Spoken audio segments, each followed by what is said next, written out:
Good evening, you're watching Estuary News. I'm Hugh Riches. In the headlines tonight, £250,000 worth of drugs seized by Humberside Police, plans to sell Young's seafood in Grimsby, and Britain's first astronaut visits Hull. And later in tonight's programme, our very own Luke with the latest from the local art scene. And before that, Peter May will be telling me about the first anniversary of the North Links Veterans Community Hub.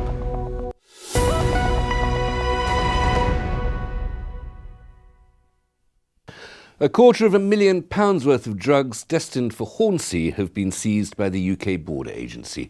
1.5 kilos of cocaine, 5.5 kilos of ecstasy and 1.5 kilos of MCAT were seized. Officers from Humberside Police executed 4 separate warrants in the Hornsea area yesterday.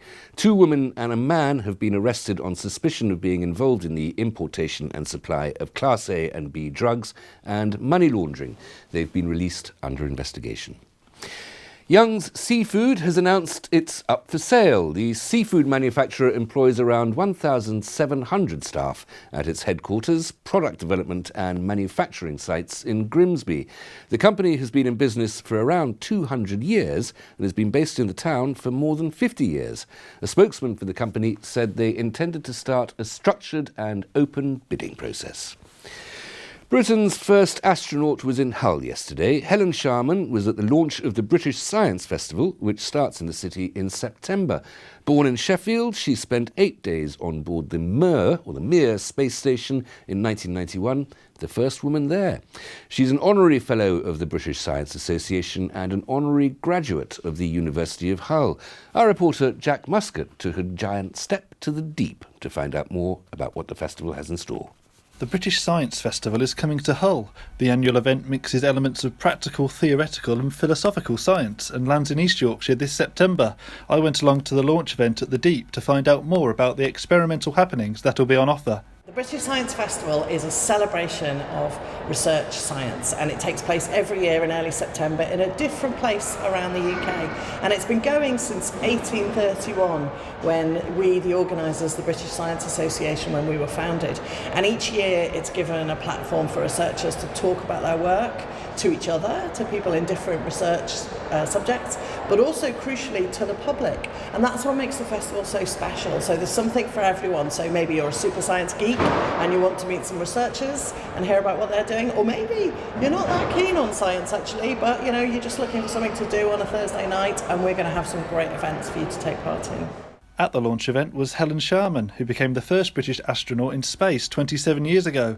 Following the whole City of Culture events last year, I asked her whether she thinks the Science Festival will help the city's cultural environment take flight. I believe science is just culture. It's in the same way as literature, art, music, and I love all of that. I can't separate in my life science from anything else, just like I can't separate my love of music from my love of the mountains. It's all part and parcel, and I think the more that we can integrate science in our lives, the more we appreciate how much science impacts the quality of life that we have, the variety of opportunities that science brings to us.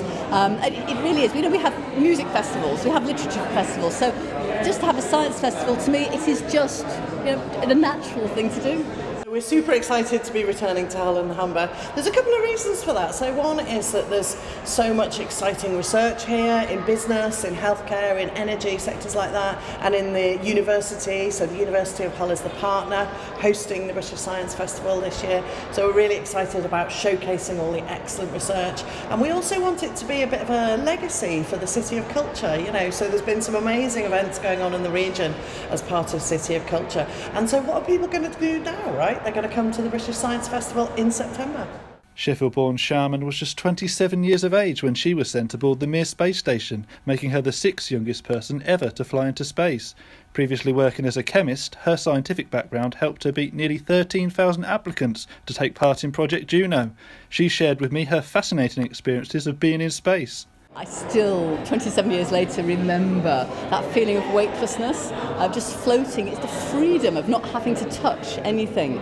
That camaraderie with the crewmates, because we were very much, a bit of a hardship posting back Tim Peake had, of course, luxury in space. So Tim enjoyed GPS. He enjoyed being able to pick up his GPS phone and phone home whenever he likes.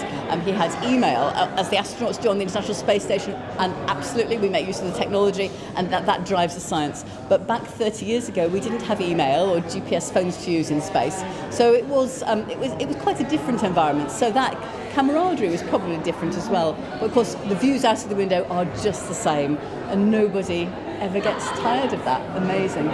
Returning from space, that feeling of weight, I could lift up my little finger and I noticed the weight of my little finger. Everything just felt so heavy. It doesn't take very long before the brain quickly gets used to that. We're amazingly adaptive, the human body.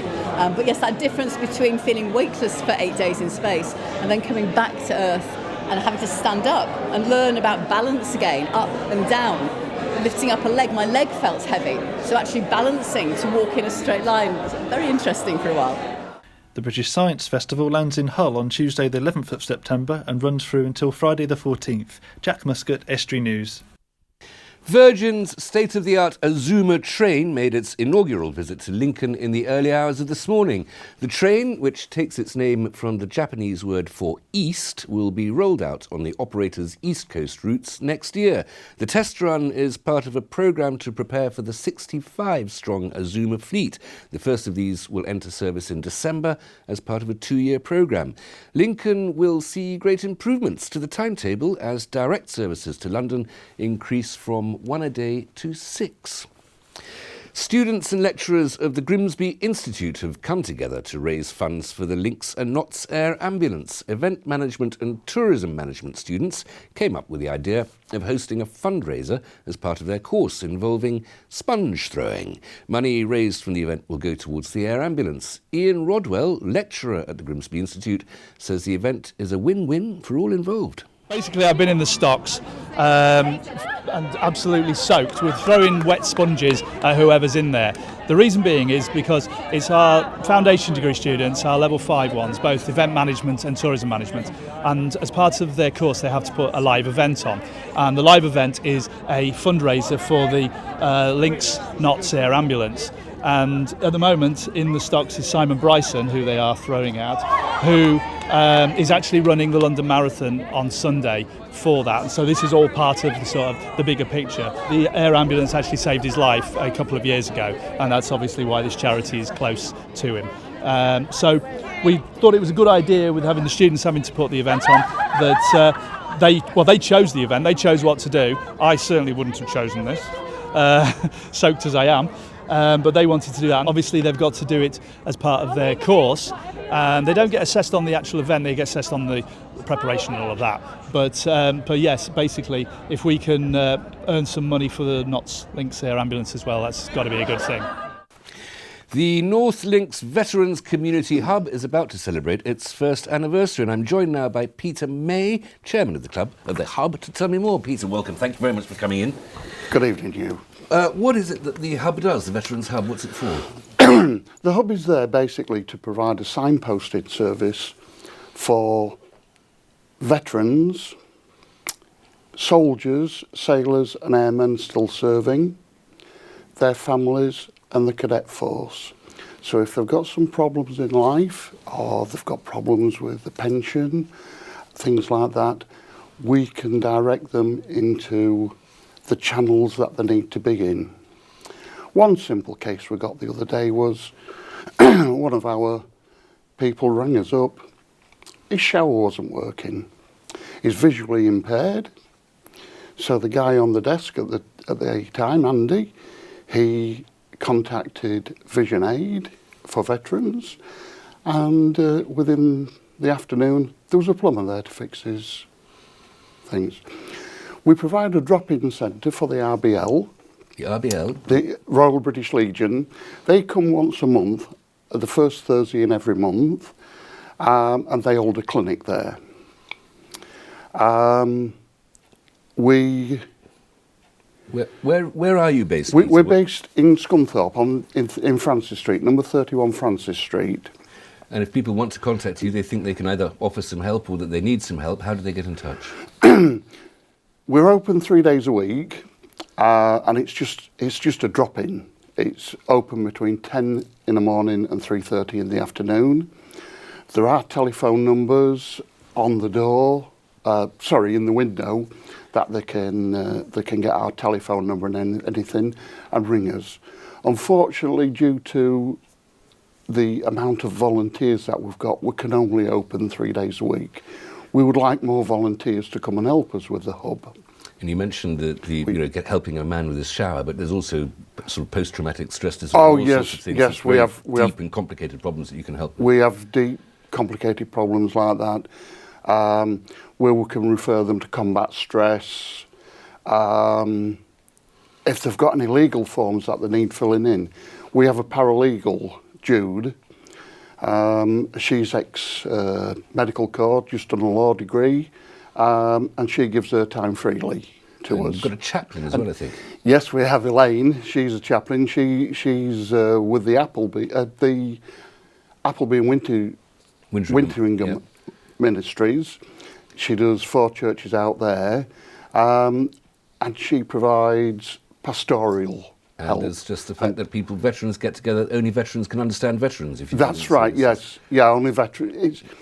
It's a kind of different language. It's Peter, a different banter. We're going to have to stop there. Thank you so much for coming in.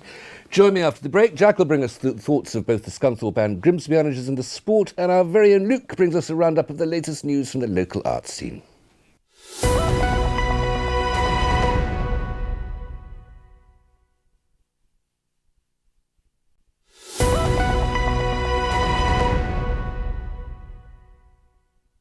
Welcome back. You're watching Estuary News. Still to come tonight, Jack brings us the thoughts of Nick Dawes and Michael Jolly in the sports news, and all the latest from the local arts scene with our very own Luke.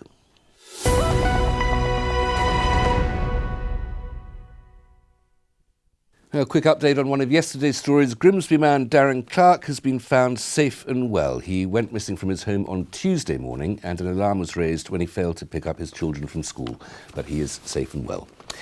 £300,000 of funding has been made available to organisations that support mental health and well-being.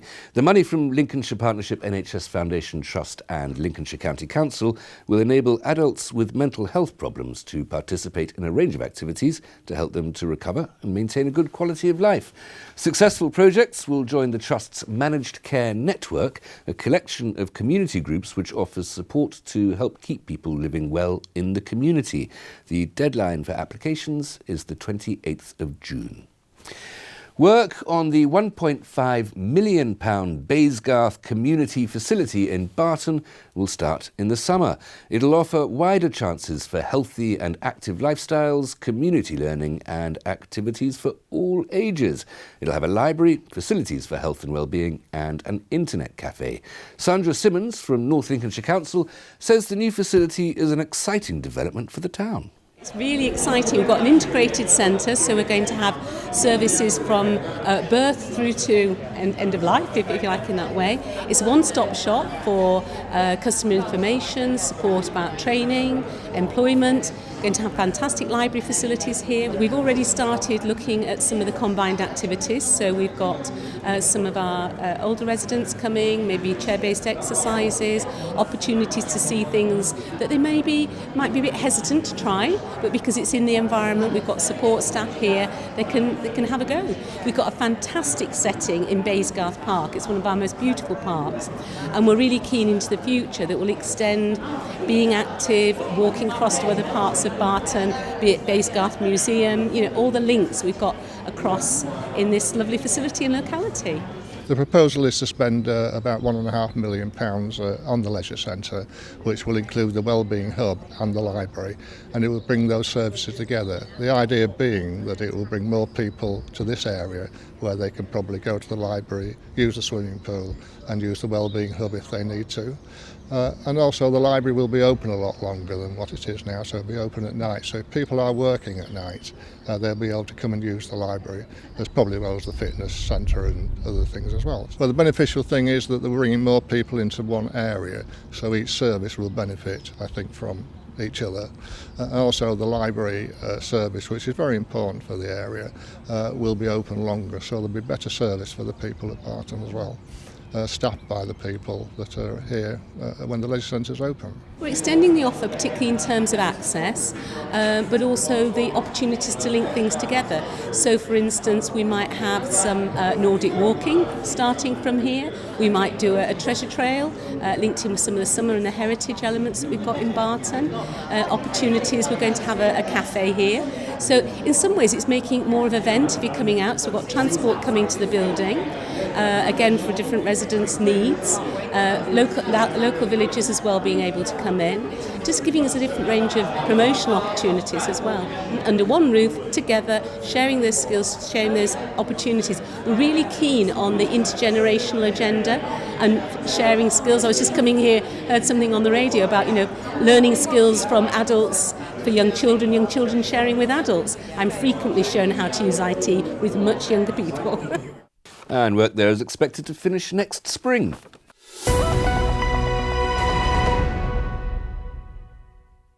And I'm joined now by our very own Luke with the latest from the local art scene. Luke, welcome. As always, good to see you. Good evening, Hugh. Happy sunny Thursday. Thank you, and it is beautiful as well, isn't it? Burst of sunshine, fingers crossed it will last. Absolutely gorgeous. What have we got coming up? OK, well, there's a series of events starting this evening at the collection in Lincoln. 7 authors over the course of the next few weeks are going to be giving a talk and workshop about their works, and that runs until Friday the 8th of June. Coming in May will be the novelist Joanne Harris, who's the author of Chocolat. Yes, I haven't read the book, but it's a wonderful film. You've told me it was a great film, which I'm afraid to admit I haven't actually seen. Juliette Binoche and Johnny Depp. And the great Judy, and the wonderful Judy Dench, of course. Dench, but I'm sure you can't make a good film out of a bad book. So I'm looking forward to hearing more about her. Absolutely. So she'll be there to give a talk about her new book called The Testament of Lockie. Lovely. Okay. Women in music. Yes, this is a series of workshops and events which have been running since March, and the final event takes place on Saturday, 10 o'clock until midday at the Warren. So this has been women in music, as I've said there. Successful female songwriters and musicians have been working with women in Hull, talking about their work and doing music workshops. Bit sexist. Yes, it is indeed. This is going to be a workshop on songwriting and harmonies with Ali Bullivant. Yeah. The Warren is just off Queen's Gardens. That's right, overlooking Queen's Gardens, yeah. Okay.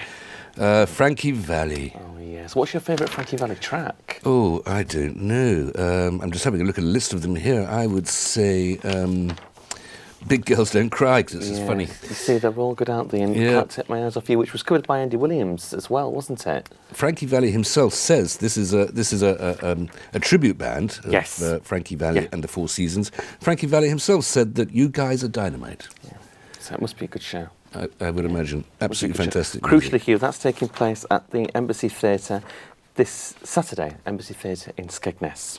Do you like country music? I do like country music. Big fan of Patsy and Patsy Cline. Tammy Wynette. And of course, Dolly Parton. This is at the Embassy Theatre in Skegness as well, 28th of April at 7:30. And this is just a country night in Nashville. That's right. So it's recreating those great songs from the country genre. And so we will be getting tributes to Alan Jackson, Dolly, who apparently doesn't need a surname. Dolly Parton, yes. Dixie Chicks and the great Willie Nelson. Yes. Luke, no time for any more. Thank you very much for coming in. Here's Jack with all the sports news.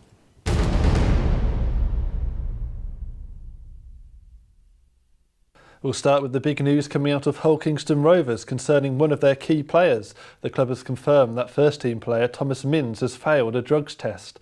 The 23-year-old has been placed on leave by the club pending the outcome of a UK anti-doping investigation.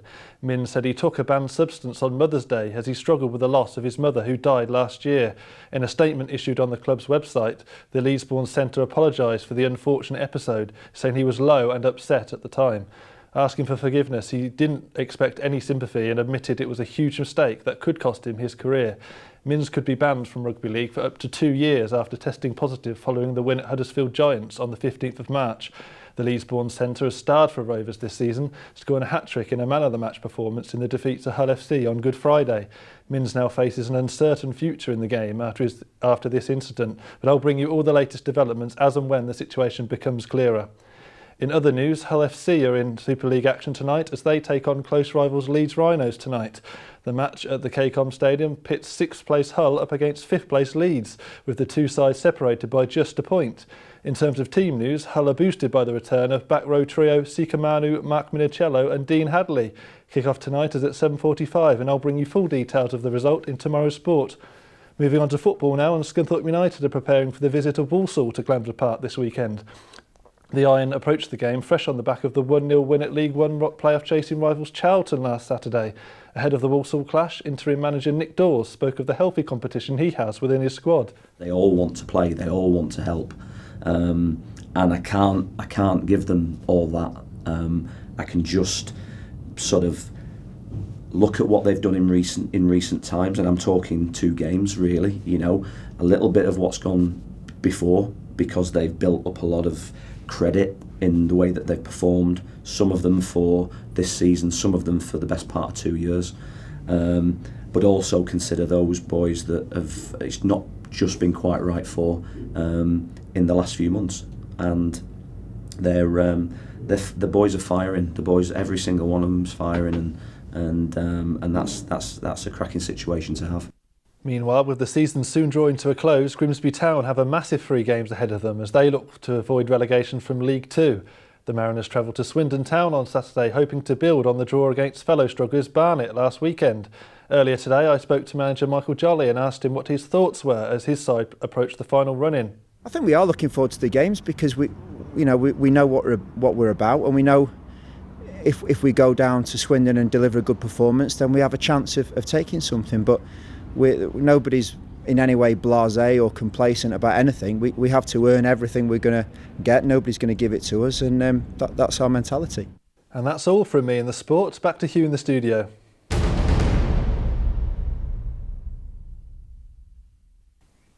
That's it for tonight. Thanks very much, Jack. If you've a news story, then please visit our Facebook or Twitter pages, email news@estuary.tv or phone Grimsby 01472 31553, or you can write to us as usual at Estuary TV, Nuns Corner, Laceby Road, Grimsby, North Lincolnshire, DN34 5BQ. Until tomorrow, good evening.